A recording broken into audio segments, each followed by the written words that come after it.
A German private near Ypres raises a candle to the lip of the trench and sings Still Nacht. Across the flats, British sentries freeze, barrels lowering by instinct more than order. The first verse leaves his mouth like warm breath in cold air. The second rises from a dozen more throats. The tune shared even if the words are not. In the British line, someone answers back with the first Noel. A Scotsman risks a harmony. Rifles, as if embarrassed, go quiet. Now the geography is tight. Trenches are sometimes less than a football field pitch apart. Voices traveling better than bullets in an iron air. Men who've traded shots all week trade verses for a minute, measuring one another by the human math of pitch and breath instead of range and sighting. A corporal laughs. For once, the words carry perfectly in the static of winter. A figure stands, a shadow with both hands up, and climbs onto the fire step. He doesn't vanish in a shot. He keeps singing. Another shadow joins him with a branch tucked into a ration tin, a makeshift Tannenbaum. On the British fire step, a sergeant mutters a prayer he hasn't said in years and tells his lads to keep their muzzles down. Today we cover a ceasefire that wasn't signed, a memory that outgrew itself, and the problem of tenderness inside a war built by timetables and steel. We'll set the winter stage, walk no man's land, read the letters left, and test the football stories, all while headquarters is waiting to slam the door, and ask what we're allowed to do with a miracle measured in hours, and why it didn't happen elsewhere. Let's get into it.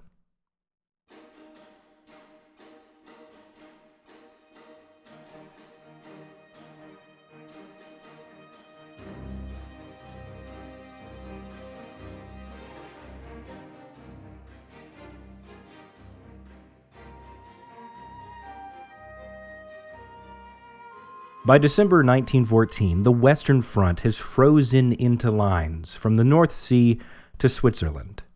Stalemate after the war of movement fails. In notorious sectors around Armentières and Ploussart, trenches face trenches at 30 to 100 meters away.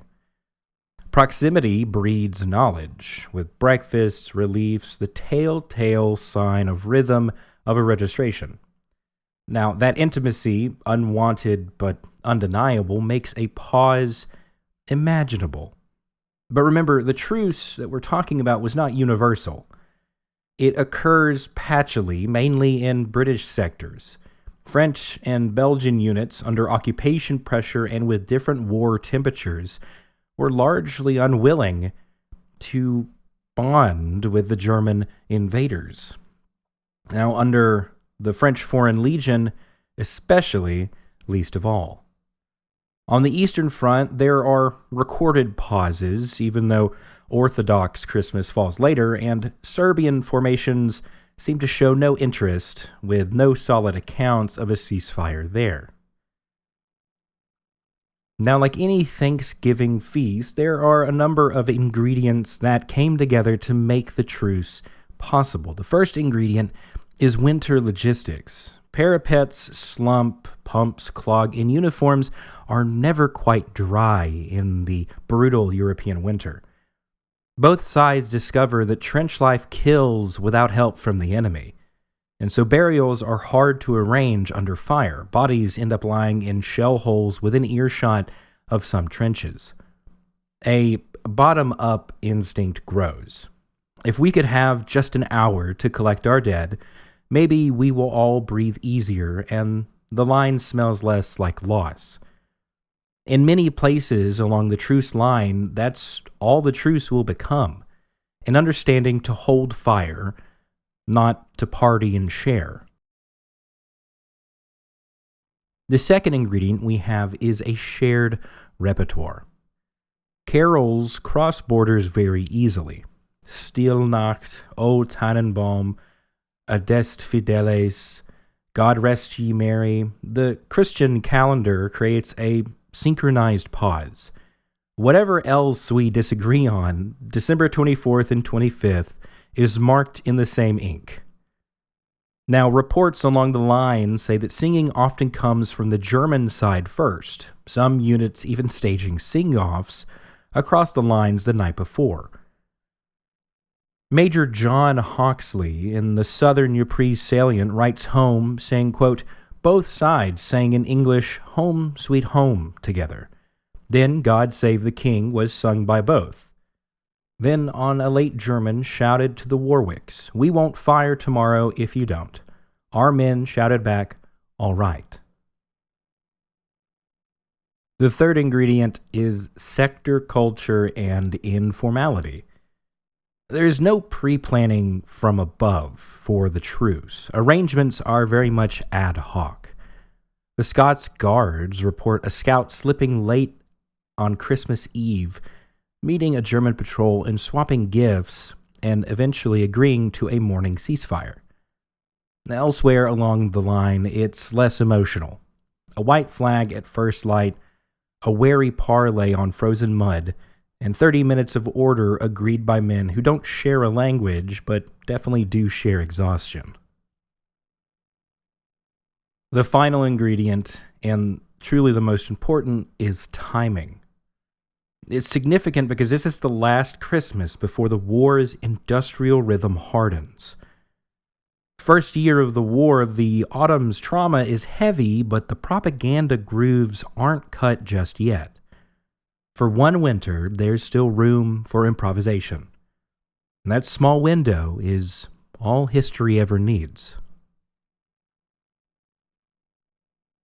At first light in multiple sectors, in Saint Yvon, Freiligen, Volnevim, in the lanes near Cumin, men climb out unarmed, hands high, calling "Don't shoot" and "Nick schießen."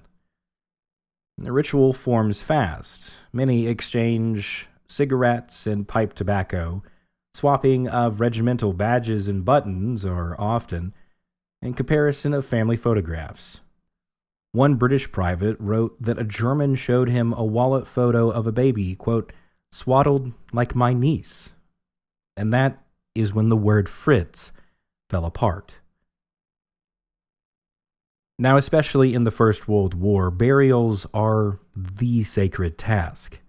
Parties with stretchers move between lines. Chaplains or lay leaders say quick prayers, and trenching tools do the rough work. Germans in several sectors return recent dead to British units, including those fallen in attacks days earlier. A rough cross goes up, and someone drives it into the mud with a rifle butt. The letters dwell on smell and relief. It serves as mercy, as housekeeping. Now, our best witnesses are the intimate papers: letters home, felled postcards, and battalion war diaries. A British subaltern notes fraternization with Saxons. A German reservist writes that, quote, "the English are not the brutes" from the posters. Joint prayers are attested in Scots Guards accounts, and small souvenir trades of food or badges are common. Crucially, though, many of the meetings are brief, often 30-ish minutes before the officers order the men back into the lines. And then come the football stories. Historian Martin Gilbert notes simply, quote, "a football was kicked around," which may be the right scale. There are a few corroborated matches and many later embellishments. The tidy 3-2 story with Fritz's beat the Tommies 3-2 was credited to Lieutenant Johannes Niemann of the 133rd 9th Royal Saxon. Now that comes from a 1960s recollection with no earlier mention by the same man, and so the details are a little shaky. A British diarist writes of a game of football at the back of our trenches, which implies a British v. British during the lull, not a cross-line fixture. A Captain Hamilton reports a challenge for a New Year's match that never really happened because a Khoi were relieved. Now, the best attested cases are very similar to the truce itself, handfuls. 2 German accounts from the 133rd Saxons mention a kickabout at Fregelein versus the 2nd Argyll and Sutherland Highlanders on a, quote, frozen meadow, but no British side corroboration survives. Men of the British 5th Division mention kicking a football out between the lines. Now, another writer adds the Germans took part, but again, the shape of the game is unclear. A few games? Probably yes. A World Cup across the lines? Most likely no. Now, all along the line, duration of the truce varies wildly. Some sectors relapse into gunfire quickly, including one Scottish unit firing on a German working party for reasons that we can't recover. Elsewhere, the truce shades into New Year's as a ceasefire of restraint without any further meetings.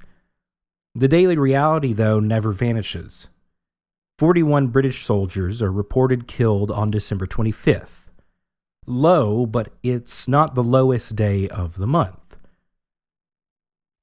In the odd collisions of a global city at war, one German barber even gives a Brit a haircut in no man's land. Likely a real echo of the London service workforce many Germans had worked in before the war. Another German entrusts a Brit with a letter to a British girlfriend. The pockets of human time are so real, but so is the clock that ends them. Headquarters on all sides react with memoranda and doctrine. British GHQ circulates orders against fraternization.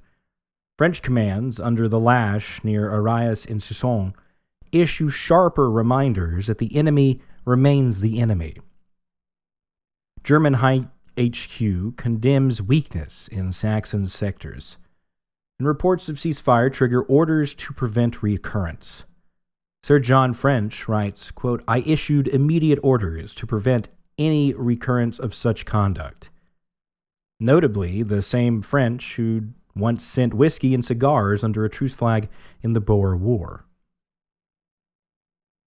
The 1915 solution is kinetic. Batteries are tasked with harassing fire throughout the holidays. Rotations tighten, and aggressive patrolling and raids become doctrine. If 1914 taught soldiers how to build pockets of mercy, 1915 teaches them how to live without them. A British corporal named Pankhurst sums the mood with this quote, We hailed the smiling morn with 5 rounds rapid, and kept up slow fire all day. Additionally, censorship leans in. Letters that smell like peace are intercepted or edited. Home front papers get bland summaries or frown at sentimental rumors. Even so, the story slips through families, parish newsletters, and regimental grapevines, because a story like this wants to live. Now, not everyone along the line is charmed with the truce. A young Adolf Hitler reportedly snapped, saying such a thing should not happen in wartime. Have you no German sense of honor? Now, in French sectors, some units mark the day with volleys and a Marseillaise. Elsewhere, attacks go on very well into the night of the 25th, mostly by French formations.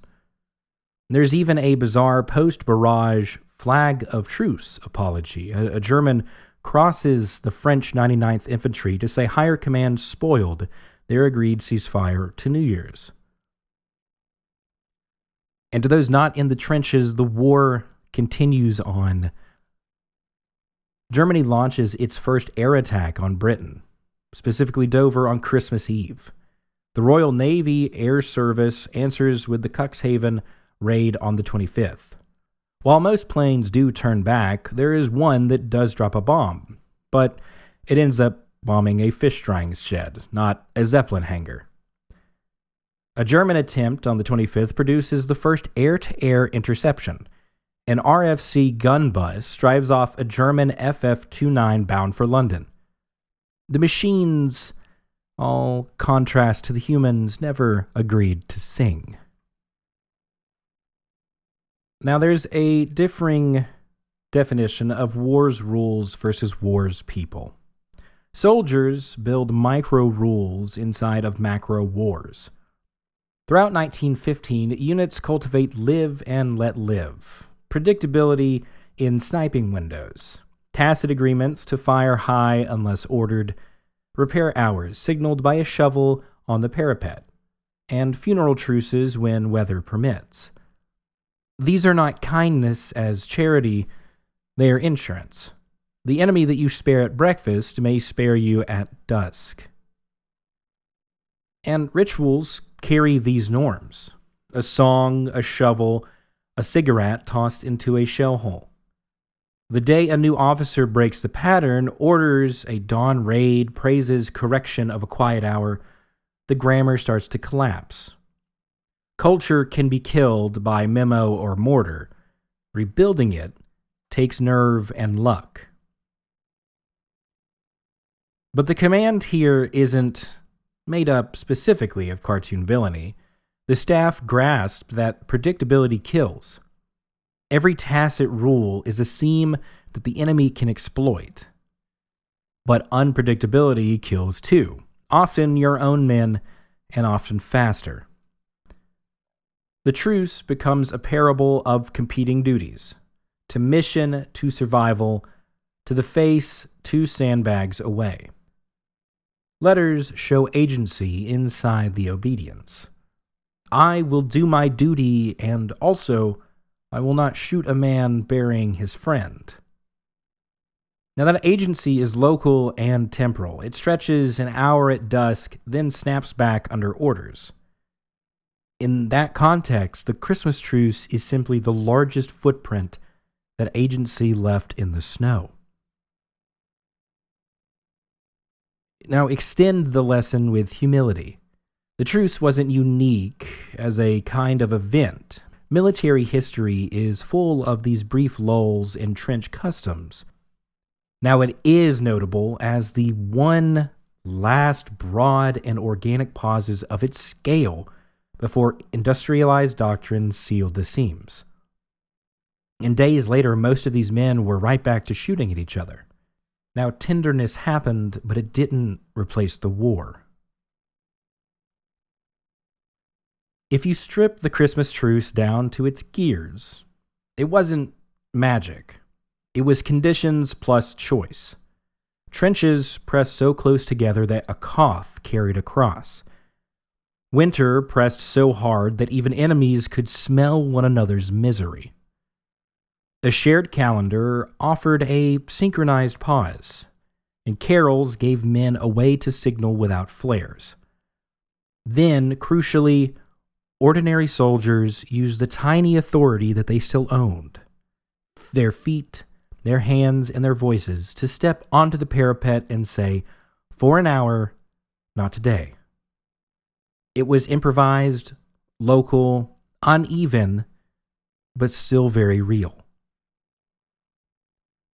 What held in those hours wasn't naivete, it was craft.